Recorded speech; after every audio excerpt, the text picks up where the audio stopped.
majority in our HOA.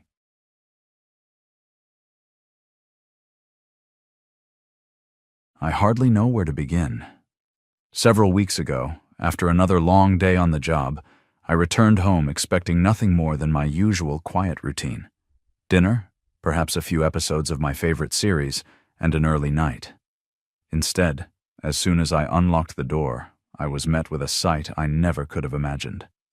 My 78-year-old grandfather, whom I'll call Arthur, seated on my living room couch with an unreadable expression as he stared blankly at the wall, 2 large duffel bags lying at his feet.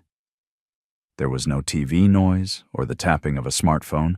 He was simply there, silent and unmoving. At first, I assumed he had dropped by for a casual visit, maybe to fill a lull in his day, or simply to share some time with me. But when I inquired about his sudden arrival, he met my questioning eyes with a heavy sigh and quietly said, "I'm sorry, kiddo. I had nowhere else to go." His words carried a weight that belied the casual tone I had expected, and it was then that I realized I needed to understand the history behind this shock. Arthur had always been the type who never sought assistance, ever since my grandmother passed away several years back. Ever independent, he had stubbornly clung to the home he and my grandmother had purchased in the 1970s, the very house in which my father was raised. It was small, yet it exuded a warm coziness, much like Arthur himself, who was often found out in the yard, fixing something or tinkering away in the garage. He was a true old-school, I-can-handle-it kind of man, so finding him looking so defeated upended everything I thought I knew about him. I attempted to gently probe for an explanation, but Arthur only waved off my concerns and murmured, "It's nothing, don't worry about it." Still, the hollow tone in his voice left no room for doubt. I had every reason to be worried. That evening, I let the matter rest, thinking perhaps that a minor falling out or a bout of melancholy had simply gotten the better of him. We ordered takeout, settled in to watch one of his cherished old Clint Eastwood films, and I even prepared the guest room for his stay. I told him he was welcome to remain as long as he needed, and though he nodded his assent, he spoke very little throughout the night. The next day, however, I noticed an unsettling detail.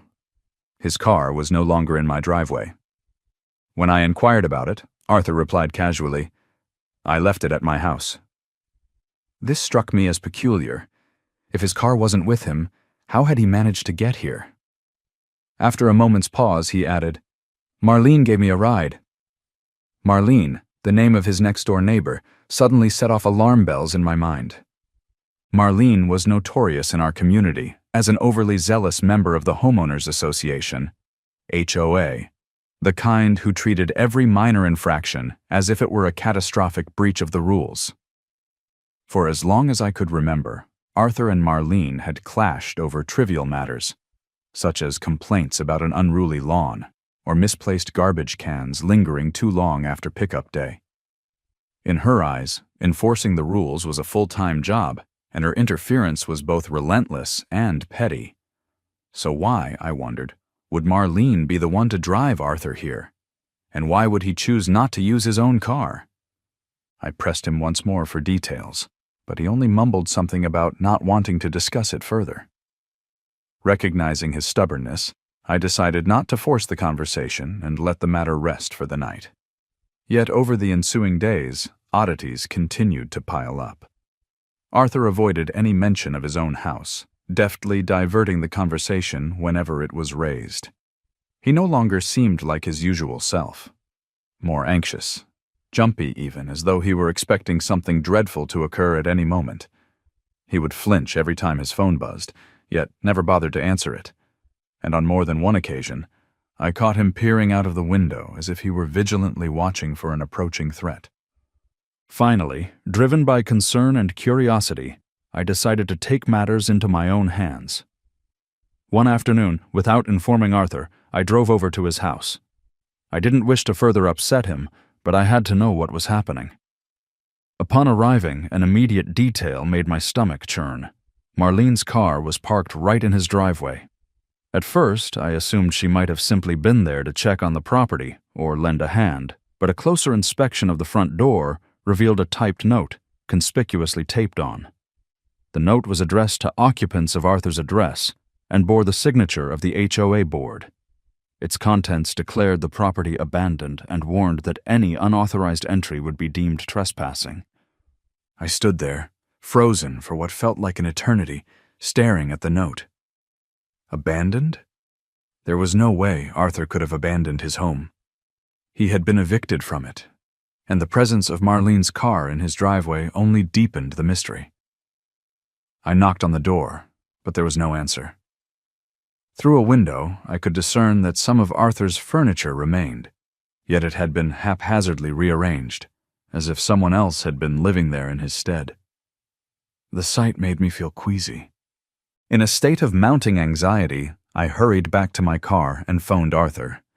When he answered, I explained that I was at his house and demanded to know what was going on.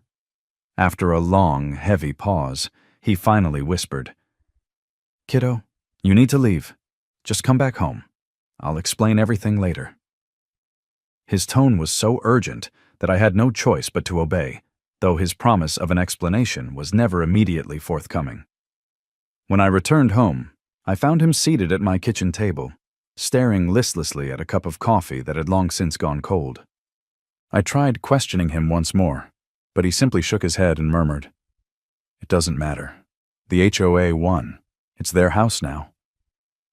The words echoed in my mind. How could it be possible that Arthur's home, the place he had worked his entire life to maintain and own outright, now belonged to the HOA? There was no mortgage, no loans, nothing that could have justified such a drastic turn of events. I wanted nothing more than to scream at him, to force him to reveal the truth behind these bewildering developments, but the look of utter exhaustion and defeat on his face silenced any protest. In that moment, I realized that this was not merely another skirmish with Marlene over a lawn or misplaced trash cans. Something far more sinister was at work. I could not shake the unsettling feeling that the note on Arthur's door, along with the inexplicable presence of Marlene's car in his driveway, hinted at a deeper conspiracy. How could the HOA simply seize a home without following proper legal procedure? HOAs, after all, were not typically in the business of confiscating someone's lifelong haven, and yet here we were.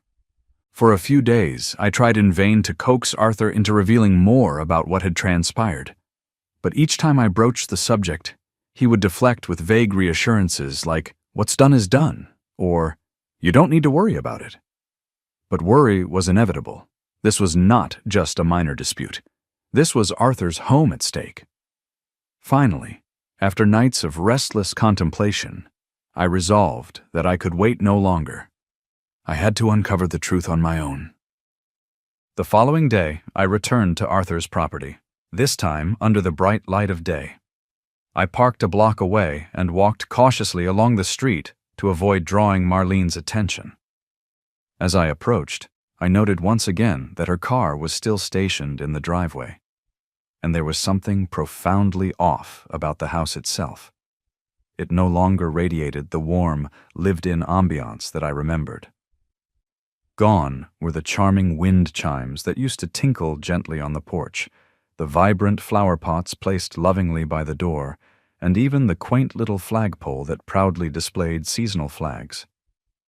In their place, there was a stark, generic flagpole emblazoned with an HOA-approved flag, and the overall appearance of the house was jarringly impersonal. Unable to contain my mounting frustration and confusion, I knocked on the door. After a long, hesitant pause, it was Marlene who answered. Her expression was one of feigned cordiality, as if she were unsurprised to see me. "Oh, hi there," she said in an overly saccharine tone that immediately sent chills down my spine. Keeping my voice as even as possible, I greeted her. "Hello, Marlene. I'm trying to understand what's happening with Arthur's house. Why is your car here, and what exactly is going on?" Without any sign of hesitation, she replied, "Oh, this house. It's mine now." I stared at her in disbelief, asking, "What do you mean it's yours?" Her smile broadened, and with an air of unruffled confidence, she continued, Well, Arthur abandoned it, didn't he? The HOA had no choice but to step in. It had been in violation for years. My heart pounded in my chest as I struggled to grasp her words. Violation of what, exactly? I pressed. She waved her hand dismissively, as though the answer were too complicated to share. Oh, you know, the usual stuff. Peeling paint, garbage cans left out too long, and other minor issues. We've been more than patient, but when he stopped maintaining the property and essentially disappeared, we had to act. I found it impossible to reconcile this with the Arthur I knew. He would never simply vanish or neglect his home so completely. I pressed further. But Arthur owns this house outright. How can the HOA just take it away? Her smile faltered for a brief moment before she quickly recovered. It's all legal, she insisted. He didn't pay the fines, so the HOA filed a lien. It went to court, and the property was awarded to us at the auction. I was utterly dumbfounded. This was not a case of a repossessed car, but the loss of a lifetime's home. Later that day, back at my own place, I confronted Arthur again, laying out everything Marlene had told me. With a heavy sigh, he began to speak, albeit haltingly. According to him, the HOA had been relentlessly fining him for minor issues, like not mowing the lawn with enough regularity or neglecting to power wash the driveway. Typically, he paid these fines just to keep the peace, but they gradually accumulated over time. Then, a couple of months ago, he received a notice demanding $300. Unable to pay immediately, he soon found himself inundated with letters from their lawyer. Before he could fully comprehend what was happening, he received another shocking notice. His house was being seized. I could hardly believe what I was hearing. Wait, what about a court hearing? Didn't you go to court? I asked. He shook his head slowly. I never even got a proper court date. They just said it was too late to challenge anything, he explained. The whole scenario felt deeply unjust to me. Surely one was entitled to a chance to contest such drastic action. Determined to get to the bottom of this, I began researching online. I typed in HOA property seizure and discovered that while HOAs could technically foreclose on a home for unpaid fines, strict procedures were supposed to be followed, including a chance for the homeowner to present their case. From what Arthur described, it seemed none of these rules had been honored. I then attempted to call the HOA directly, leaving a message that detailed my concerns. When I tried again the following day, a terse woman answered and insisted that all inquiries had to be routed through their lawyer, leaving me feeling increasingly stonewalled. My suspicions only deepened when I received an unexpected phone call from one of Arthur's neighbors, a kindly woman named Martha. She had seen me at Arthur's house, and when I explained the situation, she remarked, "I'm not surprised. Marlene has been targeting your grandfather for years." Intrigued, I asked, "What do you mean?" Martha elaborated that Marlene had a long history of despising anyone who didn't adhere to her strict standards. In fact, according to Martha, Marlene had managed to force 3 other families to vacate their homes since she joined the HOA board. Hearing Martha's account confirmed my worst fears. This was not merely about a single house. It was about Marlene abusing her power to systematically push out homeowners she deemed unworthy. Once I ended that call, I realized I couldn't let this injustice continue unchecked. If Marlene believed she could bully Arthur into forfeiting his home, she was about to find that she had underestimated the strength and determination of our family. The following morning, after receiving a call from the HOA's lawyer, a man named Mr. Baldwin, whose tone was superficially polite, yet dripping with thinly veiled threats, I knew the situation was escalating into something far more serious. In the past week, I had compiled every scrap of information I could find about the HOA, Marlene, and the legal process they had apparently exploited to seize Arthur's property. What I uncovered was as infuriating as it was alarming. I began by contacting several neighbors, trying to learn if others had suffered similar fates at the hands of Marlene. Unsurprisingly, some were hesitant to speak up, given her long-standing influence on the board, but a few eventually confided in me. An older veteran by the name of Walter recalled how Marlene had fined him for painting his house in what she considered the wrong shade of beige. He had been so overwhelmed by the mounting fines that he eventually sold his home just to escape her scrutiny. Another neighbor, a woman named Diane, recounted being fined over $1,000 for what was deemed unauthorized landscaping, simply because she had planted a modest flower bed in her front yard. Despite months of fighting the fines, Diane ultimately gave in when the HOA threatened to file a lien against her property. Every story I heard painted the same disturbing picture. Marlene was using the HOA as her personal tool of oppression, fining people into submission and then either buying their property herself or facilitating a quick, low-cost sale to someone in her circle. But anecdotes alone weren't enough. I needed hard evidence. I decided to request the HOA's financial records, which homeowners were legally entitled to review. However, when I emailed my request, I was met with a curt refusal. They claimed the records were confidential, which was a flimsy excuse I quickly debunked with my research. I then contacted the president of the HOA, who happened to be a friend of Marlene's, only to be told that I should discuss the matter with their lawyer. It wasn't long before Mr. Baldwin called me. With an insincere friendliness, he asked, "What exactly are you looking for?" Sensing he was fishing for details about how much I knew, I replied that I simply wanted to understand how Arthur's house had been declared abandoned and sold without his consent, and I would very much like to see the meeting minutes where that decision was made. After a long, uncomfortable pause, he responded in a tone that bordered on threatening. "I'm afraid that information is privileged. I suggest you cease prying into HOA matters unless you want to take this to court." I couldn't help but feel a surge of disbelief. Here they were, threatening legal action for asking simple questions about what they had done to Arthur's home. I calmly replied, "Great, let's do court," implying that I was more than willing to subpoena those records. Almost immediately, he abruptly ended the call. At that point, it became clear to me that Marlene and the HOA were hiding something, and I was determined not to let it go. I reached out to a trusted family friend and attorney specializing in property law, a lawyer named Catherine. I laid out every detail for her: the mounting fines, the sudden lien, the rushed auction, and every word Marlene had uttered. Catherine agreed without hesitation that something about the whole process was deeply amiss, and together we began meticulously piecing together a case. Catherine promptly filed a formal request for the HOA's records, citing state laws that mandated transparency regarding how the association managed its finances. Simultaneously, she delved into the court documents related to Arthur's case. What she discovered was astonishing. Arthur had never been properly notified of the lawsuit against him. Instead of receiving the required notice, the documents had been sent to an old P.O. box he no longer used. With no opportunity to defend himself, the judge had ruled in the HOA's favor by default. Even more egregious was the revelation that the lien against Arthur's house was founded on fines that were entirely fraudulent. Catherine unearthed photographs of his property taken at the time the fines were supposedly issued, and they clearly showed no signs of the dilapidation that had been claimed.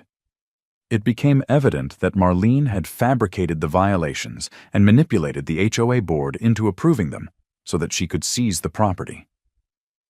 After Catherine confronted the HOA board's lawyer with this damning evidence, he fell silent for several days, as if uncertain how to proceed.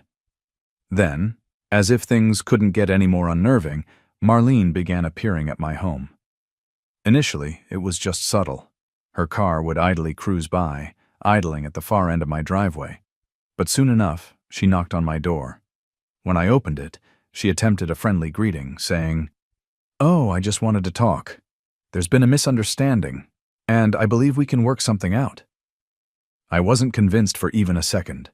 I told her firmly to leave, and when she lingered, I threatened to call the police. It was then that her mask finally slipped, and she snapped. "Do you really think you're going to win this?" I've been on the HOA board for 15 years. Who in their right mind would believe your little sob story? That was the moment I realized she wasn't merely being dismissive. She was desperate and afraid of the consequences of her actions. In short order, the battle escalated to court. Catherine filed a countersuit against the HOA on grounds of fraud, illegal seizure, and abuse of power. Throughout the trial, Marlene tried to position herself as nothing more than a by-the-book enforcer who was merely following rules. However, the mountain of evidence we presented was overwhelming. Not only did the court rule decisively in Arthur's favor, but Marlene was also removed from the HOA board and fined for her central role in the scheme. The HOA itself was ordered to pay damages, and an investigation into its misconduct was launched. As for Arthur, he eventually recovered his house, though he confessed that the memories were too painful to remain there. He's now considering selling the property and moving closer to me, a change I believe is for the best. And if there's one thing I'll never forget, it's the look on Marlene's face when the judge announced the ruling. It was priceless, a fleeting glimpse of utter defeat on someone who had once wielded power with such unchecked arrogance.